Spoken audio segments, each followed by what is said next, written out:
এবার ভিয়েতনামে তাণ্ডব চলছে টাইফুন উইফার। ঘূর্ণিঝড়ের কারণে আতঙ্কিত হয়ে পড়েছেন সেখানকার স্থানীয় লোকজন। প্রবল বৃষ্টিপাত আর কালো মেঘে এক ভয়াবহ পরিস্থিতি বিরাজ করছে ভিয়েতনামে। আল জাজিরার তথ্য মতে ভিয়েতনামের উত্তরের উপকূলবর্তী অঞ্চলে টাইফুন উইফা বিপর্যয় সৃষ্টি করতে পারে বলে আশঙ্কা করা হচ্ছে।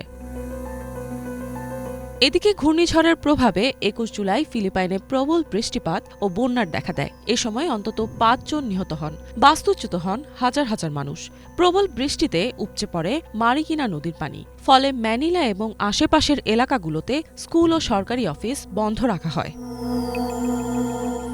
এর আগে ঘূর্ণিঝড় উইফার তাণ্ডবে হংকং জুড়ে নেমে আসে ভয়াবহ বিপর্যয়। ঘূর্ণিঝড়টির প্রভাবে কালো মেঘে ঢেকে যায় আকাশ। শহর জুড়ে ছড়িয়ে পড়ে ভয়াবহ অস্থিরতা। রবিবার ২০ জুলাই জারি করা হয়েছিল ঘূর্ণিঝড়ের সর্বোচ্চ সতর্কতা সংকেত। ভিয়েতনামের আবহাওয়া অধিদপ্তর জানিয়েছে ২২ জুলাই স্থানীয় সময় সকাল ৬টায় টাইফুন উইফা হাইফং শহরের উপকূল থেকে মাত্র ৬০ কিলোমিটার দূরবর্তী অঞ্চলে অবস্থান করছিল। এ সময় বাতাসের গতিবেগ ছিল তীব্র। এদিকে ঘূর্ণিঝড়টি ভিয়েতনামের রাজধানী হানয়ের হুং ইয়েন এবং নিন বিন প্রদেশে ২২ জুলাই রাতে আঘাত হানতে পারে বলে পূর্বাভাস দেওয়া হয়েছে। এ সময় ৫০০ মিলিমিটার পর্যন্ত বৃষ্টিপাত হতে পারে বলে আশঙ্কা করা হচ্ছে। এছাড়া বিপজ্জনক ভূমিধস ও ব্যাপক বন্যাও দেখা দিতে পারে। ঘূর্ণিঝড়টি মোকাবেলায় প্রায় ৩,৫,০০০ প্রশাসনের কর্মকর্তা ও কর্মচারীদের প্রস্তুত রাখা হয়েছে। প্রবল বৃষ্টিতে ম্যানিলার জীবনযাত্রা প্রায় থমকে গেছে। মারিকিনা নদী তীরবর্তী অঞ্চলে বসবাসকারী ২৩,০০০-এরও বেশি মানুষকে নিরাপদ স্থানে সরিয়ে নেওয়া হয়েছে।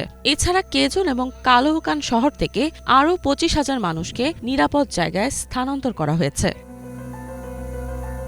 এদিকে কালোকানে সেতু পার হওয়ার সময় একজন বৃদ্ধা নারী এবং তার চালক তীব্র স্রোতের তোড়ে পানিতে ভেসে গেছেন। জানা যায় এখনও তাদের খুঁজে পাওয়া যায়নি। জাতীয় দুর্যোগ ব্যবস্থাপনা সংস্থা জানিয়েছে বন্যার কারণে এখন পর্যন্ত প্রায় ৭ জন নিখোঁজ রয়েছেন। প্রতিবছর গড়ে ২০টির মতো ঘূর্ণিঝড় ফিলিপাইনে আঘাত হানে। জলবায়ু পরিবর্তনের কারণে এসব ঝড়ের তীব্রতা ও ধ্বংসাত্মক প্রভাব দিন দিন বেড়েই চলেছে। চলতি বছরের শুরুতে ভিয়েতনামে আঘাত হানা সুপার টাইফুন ইয়াগি প্রায় ৩০০ জনের প্রাণ কেড়ে নেয়। সে সময় দেশটিকে আনুমানিক ৩.৩ বিলিয়ন মার্কিন ডলারের ক্ষয়ক্ষতি গুনতে হয়েছিল।